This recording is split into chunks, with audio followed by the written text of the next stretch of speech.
विद्यार्थी मित्रांनो, या व्हिडिओमध्ये तुमचं सर्वांचं स्वागत आहे। या व्हिडिओमध्ये आपल्याला चौकोन रचना व त्यांचे प्रकार, या प्रकरणामधला समांतरभुज चौकोन त्याचे गुणधर्म, समलंब चौकोन त्याचे गुणधर्म आणि पतंग त्याचे गुणधर्म। तर बघा, ही आकृती आहे समांतरभुज चौकोनाची, ही आहे समलंब चौकोनाची आणि ही आहे पतंगाची। सुरुवातीला समांतरभुज चौकोन कशाला म्हणायचे? समांतरभुज चौकोन ज्या चौकोनाच्या सम्मुख भुजा समांतर असतात त्या चौकोनाला समांतरभुज चौकोन म्हणतात। पहा, ही बाजू आणि ही बाजू समांतर आहे, ही बाजू आणि ही बाजू समांतर आहे। ज्या चौकोनाच्या सम्मुख भुजा परस्परांना समांतर असतात त्या चौकोनाला समांतरभुज चौकोन म्हणतात। आता या समांतरभुज चौकोनाचे गुणधर्म अभ्यासायचे। बारकाईने जर बघितलं तर ही बाजू आणि ही बाजू सारख्या लांबीची म्हणजे एकरूप आहे आणि ह्या दोन बाजू एकरूप आहे, म्हणून पहिला गुणधर्म होतो समांतरभुज चौकोनाच्या सम्मुख भुजा एकरूप असतात। पहिला गुणधर्म समांतरभुज चौकोनाच्या सम्मुख भुजा एकरूप असतात। दुसरा गुणधर्म आहे समांतरभुज चौकोनाचे सम्मुख कोन एकरूप असतात। समांतरभुज चौकोनाचे सम्मुख कोन एकरूप असतात। तिसरा गुणधर्म आहे समांतरभुज चौकोनाचे कर्ण सम्मुख कोन दुभागतात। समांतरभुज चौकोनाचे कर्ण सम्मुख कोन दुभागतात। आणि याचा शेवटचा गुणधर्म आहे समांतरभुज चौकोनाचे कर्ण परस्परांना दुभागतात। दोन्ही कर्ण एकमेकांचे सारखे दोन दोन भाग करतात। आणखी एकदा सांगतो, समांतरभुज चौकोनाच्या सम्मुख भुजा एकरूप असतात, समांतरभुज चौकोनाचे सम्मुख कोन एकरूप असतात, समांतरभुज चौकोनाचे कर्ण सम्मुख कोन दुभागतात आणि समांतरभुज चौकोनाचे कर्ण परस्परांना दुभागतात। तर अशा प्रकारे हे सगळे गुणधर्म झाले समांतरभुज चौकोनाचे। आता या ठिकाणी हा आहे समलंब चौकोन। ज्या चौकोनाची समोरासमोरील बाजूंची एक जोडी समांतर असते त्या चौकोनाला समलंब चौकोन म्हणतात। पहा, या ठिकाणी बाजू पीएस आणि बाजू क्यूआर या दोन बाजू आपल्याला समांतर दिसतात। मग आता या ठिकाणी ज्या चौकोनाच्या समोरासमोरील बाजूंची एक जोडी समांतर असते त्या चौकोनाला समलंब चौकोन म्हणतात। ही बाजू आणि ही बाजू परस्परांना समांतर आहे। आता याचा गुणधर्म काय आहे? तर या ठिकाणी समलंब चौकोनाच्या चार कोनापैकी दोन जोड्या पूरक कोनांच्या असतात। म्हणजे हे कोन पी अधिक कोन क्यू बरोबर असतो 180 अंश, कोन आर अधिक कोन एस बरोबर आहे 180 अंश। ह्या दोन कोनांच्या मापांची बेरीज 180 अंश, इकडच्या या दोन्ही कोनांच्या मापांची बेरीज 180 अंश। म्हणजे चारही कोनापैकी दोन कोनांच्या जोड्या पूरक कोनांच्या जोड्या असतात। त्यानंतर शेवटचा चौकोन आहे पतंग। कशाला म्हणायचं पतंग? ज्या चौकोनाचा मोठा कर्ण लहान कर्णाचा लंब दुभाजक असतो त्या चौकोनाला पतंग म्हणतात। ज्या चौकोनाचा मोठा कर्ण लहान कर्णाचा लंब दुभाजक असतो त्या चौकोनाला पतंग म्हणतात। आता या पतंगाचे गुणधर्म आपल्याला अभ्यासायचे। कोणते गुणधर्म आहेत? पतंगाचा पहिला गुणधर्म आहे पतंगाच्या लगतच्या बाजूंच्या दोन जोड्या एकरूप असतात। या दोन बाजू एकरूप आहेत आणि ह्या दोन बाजू एकरूप आहेत। पतंगाच्या लगतच्या बाजूंच्या दोन जोड्या एकरूप असतात। पतंगाच्या लगतच्या बाजूंच्या दोन जोड्या एकरूप असतात। ही बाजू आणि ही बाजू एकरूप आहे, ही बाजू आणि ही बाजू एकरूप आहे। हा पहिला गुणधर्म आहे। आणि पतंगाची सम्मुख कोनांची एक जोडी एकरूप असते। हा कोन एकरूप आहे या कोनाशी, मात्र हा कोन आणि हा कोन एकरूप नाही। सम्मुख कोनांची फक्त एकच जोडी एकरूप असते। हे दोन कोन एकरूप आहेत, हे दोन कोन एकरूप नाहीत। पतंगाचे दोनच गुणधर्म आहेत. लगतच्या बाजूंच्या दोन जोड्या एकरूप असतात. हे दोन बाजू एकरूप आहेत, या दोन बाजू एकरूप आहेत आणि सम्मुख कोनांची एक जोडी एकरूप असते. अशा प्रकारे पतंगाचे दोनच गुणधर्म आहेत. समलंब चौकोनाचा हा एकच गुणधर्म आहे. लगतच्या दोन कोनांच्या जोड्या पूरक असतात आणि समांतरभुज चौकोनाचे एकूण 4 गुणधर्म आहेत. आता आपल्याला या 2-3 चौकोनावर आधारित सराव संच 8.3 मधले उदाहरणं अभ्यासायची. सराव संच 8.3 मधील उदाहरणे काय आहेत? उदाहरण पहा. सराव संच 8.3. सराव संच 8.3 मधलं पहिलं उदाहरण आहे. काय सांगितलं उदाहरण? एका समांतरभुज चौकोनाच्या सम्मुख कोनांची मापे 3x - 2 कंसाचा अंश. एका समांतरभुज चौकोनाच्या सम्मुख कोनांची मापे 3x - 2 अंश आणि 50 - x अंश आहेत. तर चौकोनाच्या प्रत्येक कोनाचे माप काढा. एका समांतरभुज चौकोनाच्या कोनांची मापे 3x - 2 अंश आणि 50 - x अंश आहेत. तर चौकोनाच्या प्रत्येक कोनाचे माप काढा.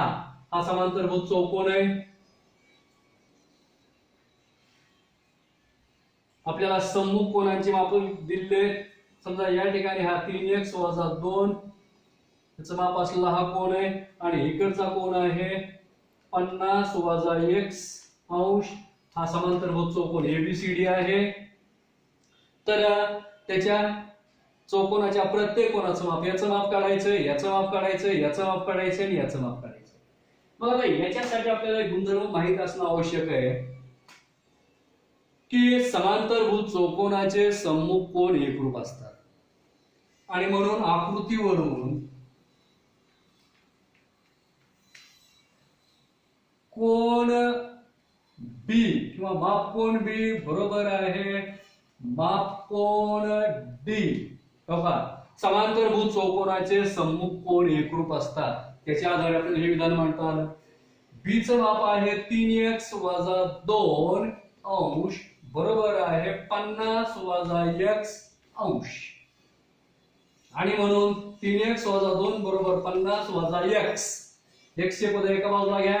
3x - x बरोबर 50 + 2 आणि म्हणून 2x बरोबर आहे 52 आणि म्हणून x बरोबर आहे 52/2 बरोबर आहे 2 × 4 बेसक 12 26. मग आता या ठिकाणी x ची किंमत मिळालेली आहे आपल्याला 26. म्हणून माप कोन किंवा कोन बी बरोबर आहे कोन डी बरोबर आहे. या दोन्हीपैकी कुठलेही घेऊ शकता. आताच्या या उदाहरणामध्ये थोडीशी चूक झालेली आहे, तो ती चूक आपण दुरुस्त करत आहोत. 3x - 2 बरोबर आहे 50 - x आणि म्हणून 3x + x बरोबर आहे 50 + 2. या ठिकाणी चूक झालेली होती. या ठिकाणी +x घ्यायला पाहिजे होते, चुकून आपण -x घेतलं होतं आणि म्हणून 4x बरोबर आहे 52 आणि म्हणून x बरोबर आहे 52/4. 4 × 4 4 × 4 उरला 1 4 × 12 आणि म्हणून x बरोबर आहे 13 आणि म्हणून कोन B चं माप बरोबर आहे कोन D चं माप. त्या दोघांपैकी कुठलीही एक किंमत घ्या आणि म्हणून 3x - 2 बरोबर आहे 3 × 13 - 2 13 2 26 13 39 39 - 2 बरोबर आहे 37 अंश. म्हणजे कोन B चं आणि कोन D चं माप आलेलं आहे 37 अंश. आता आपल्याला माहित आहे या ठिकाणी हा कोन आणि हा कोन या दोन्ही कोन पूरक असतात आणि म्हणून कोन A अधिक कोन B बरोबर आहे 180 अंश. आणि मग आता या ठिकाणी कोन A अधिक कोन B चं माप आताच आपण काढलंय. किती आहे 37 अंश बरोबर आहे 180 अंश आणि म्हणून कोन A बरोबर 180 - 37 आणि म्हणून कोण ए बरोबर आहे 10 मधून 7 गेले 3 राहिले तिथला ह्याच्या इथं 4 मधून 8 मधून 4 गेले 4 राहिले हातचे नाहीत 143 आणि म्हणून आता या ठिकाणी जसे हे दोन कोण एकरूप आहेत तसे हे दोन्ही कोण एकरूप आहेत म्हणून कोण ए बरोबर आहे कोण सी आणि या प्रत्येकाचं माप आहे 143. या ठिकाणी कोण बी चं आणि कोण डी चं प्रत्येकाचं माप आहे 37 अंश आणि कोण ए आणि कोण सी या प्रत्येकाचं माप आहे 143 अंश. त्यानंतर या सराव संचामधलं उदाहरण नंबर 2 आपण अभ्यासणार आहोत. उदाहरण नंबर 2 असं आहे.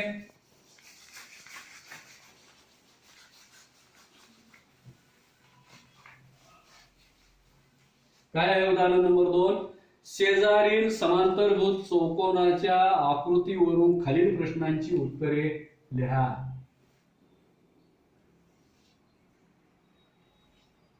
शेजारील समांतरभुज चौकोनाच्या आकृतीवरून खालील प्रश्नांची उत्तरे लिहा. W X Y Z आणि इथं नाव आहे O. बघा शेजारील समांतरभुज चौकोनाच्या आकृतीवरून खालील प्रश्नांची उत्तरे लिहा. त्यातला पहिला प्रश्न दिला आहे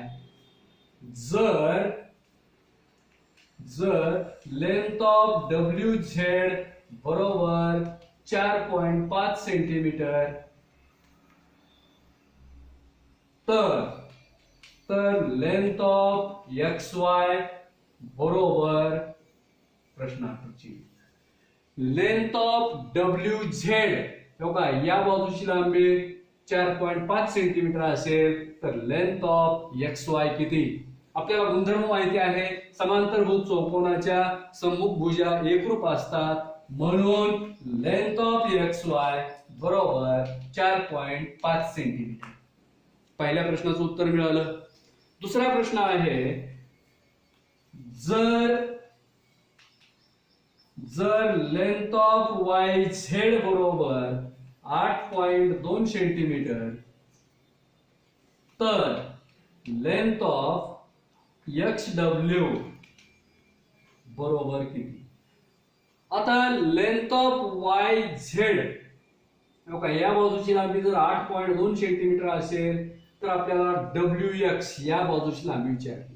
मग आता ह्या दोन बाजू एकरूप असतात. या बाजूची लांबी 8.2 आहे म्हणून याही बाजूची लांबी 8.2. समांतरभुज चौकोनाच्या सम्मुख भुजा एकरूप असतात म्हणून लेंथ ऑफ XW बरोबर आहे 8.2 सेंटीमीटर. हा झाला प्रश्न दुसरा. त्यानंतर प्रश्न तिसरा आहे जर लेंथ ऑफ OX बरोबर आहे 2.5 सेंटीमीटर तर लेंथ ऑफ OZ किती. लेंथ ऑफ OX बरोबर आहे 2.5 तर लेंथ ऑफ OZ किती.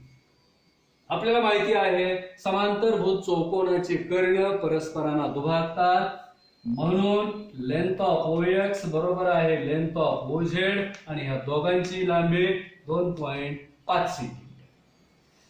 त्यानंतर चौथा प्रश्न आहे. चौथा प्रश्न ठीक आहे. चौथा प्रश्न दिलेला आहे जर लेंथ ऑफ WO बरोबर आहे 3.3 सेंटीमीटर तर लेंथ ऑफ WY किती. लेंथ ऑफ WO याची लांबी दिली एवढ्या भागाची 3.3 तर या पूर्ण भागाची लांबी किती. आपल्याला माहित आहे समांतरभुज चौकोनाचे कर्ण परस्परांना दुभागतात. लेंथ ऑफ WO ची लांबी दिली 3.3 सेंटीमीटर म्हणून आपल्याला असं लिहिता येईल लेंथ ऑफ WY बरोबर 2 लेंथ ऑफ WO बरोबर 2 गुणिले WO ची लांबी दिलेली आहे 3.3 आणि म्हणून 6.6 6.6 सेंटीमीटर ही WY ची लांबी असेल.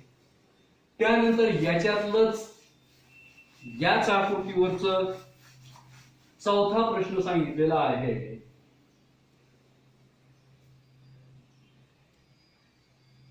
चौथा झालं, पाचवा करायचा आपल्याला प्रश्न याच्यातला पाचवा. चौथा घेतला आपण. जर मापकोन WZY बरोबर 120 अंश तर मापकोन WXY बरोबर किती आणि मापकोन XWZ बरोबर किती. आपल्याला आकृतीमध्ये मापकोन WZY बघा, WZY या कोनाचं माप दिलं 120 अंश. तर विचारलंय कोणाचं, WXY काय या कोनाचं माप.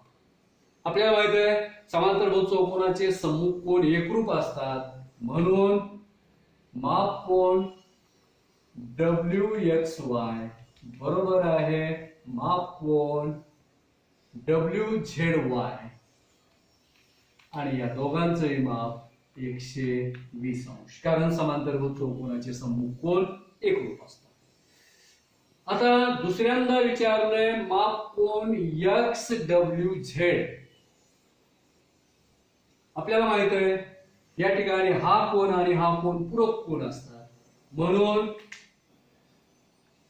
मापकोन WXY अधिक मापकोन XWZ बरोबर आहे 180 अंश.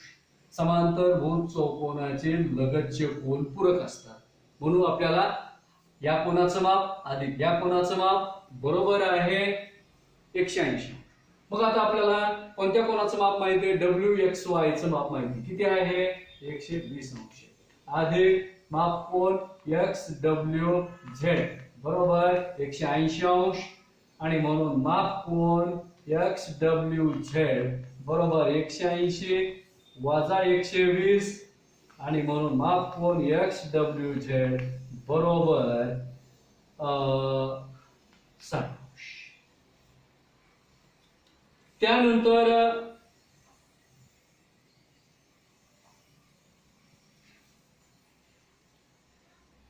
याच्यातला तिसरा प्रश्न आहे, तिसरं उदाहरण आहे.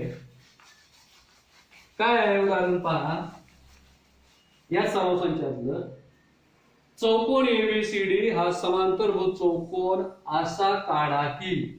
चौकोन ABCD हा समांतरभुज चौकोन असा काढा की length of BC 7 centimetre, cone B बरोबर 40 अंश आणि AB बरोबर 3 सेंटीमीटर.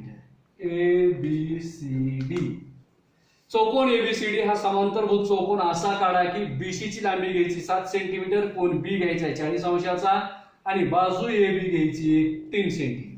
कसा काढायचा आहे, अगदी आकृती सोपी आहे. आकृती कच्ची काढून घ्यायची. चौकोन ABCD काढलाय, BC 7 आहे, कोन B 40 चा आहे आणि AB बाजू आहे 3 सेंटीमीटर. आकृतीत कच्च्या आकृतीमध्ये दाखवल्याप्रमाणे BC 7 सेंटीमीटरचा काढून घ्या. त्यानंतर बिंदू B जवळ 40 अंशाचा कोन करणारा किरण काढा. बिंदू B जवळ 40 अंशाचा कोन करणारा किरण काढा. हे पहा, त्या बिंदू B जवळ 40 अंशाचा कोन करणारा हा किरण आहे. असा वाढवा. या ठिकाणी इथलं माप आहे 40 अंश. त्यानंतर आता वर्तुळामध्ये 3 सेंटीमीटर अंतर घ्या. वर्तुळामध्ये 3 सेंटीमीटर अंतर घ्या. B ला केंद्रबिंदू मानून इथं या किरणावर एक चाप काढा. तो जिथं छेदतो त्या ठिकाणी नाव द्यायचंय A. म्हणजे आता आपण ही बाजू काढली, मधला कोन काढला. आता काय करायचंय, वर्तुळामध्ये 3 सेंटीमीटर अंतर घ्यायचंय आणि या ठिकाणी मोठा चाप काढायचा. त्यानंतर आता वर्तुळामध्ये 7 सेंटीमीटर अंतर घ्यायचंय आणि याला केंद्रबिंदू मानून या पहिल्या चापाला छेदणारा दुसरा चाप करायचा. या ठिकाणी नाव डी द्या. डी आणि ए जोडून घ्या आणि डी आणि सी जोडा. विचारलेल्या मापाचा चौकोन एबीसीडी हा समलंब चौकोन तयार होईल. काय केलं नीट बघा आणखी एकदा. कच्ची आकृती काढायची. बीसी 7 सेंटीमीटरचा घ्यायचा आहे. बी बिंदू जवळ 40 अंशाचा कोन करणारा किरण काढायचा आहे. नंतर वर्तुळामध्ये 3 सेंटीमीटर अंतर घ्यायचे. बी ला केंद्रबिंदू मानून या ठिकाणी चाप काढायचा आहे. तो जिथं छेदतो त्या ठिकाणी ए नाव द्या. त्यानंतर वर्तुळामध्ये 3 सेंटीमीटर अंतर घ्यायचंय. सी ला केंद्रबिंदू मानून काय करायचंय, चाप काढायचा आहे. नंतर वर्तुळामध्ये 7 सेंटीमीटर अंतर घ्यायचंय आणि या पहिल्या चापाला छेदणारा दुसरा चाप काढायचा आहे. दोन्ही चापाच्या छेदबिंदूला डी नाव द्यायचंय. डी आणि सी जोडायचा आहे. ए आणि डी जोडायचा आहे. विचारलेला समांतरभुज चौकोन एबीसीडी तयार होईल.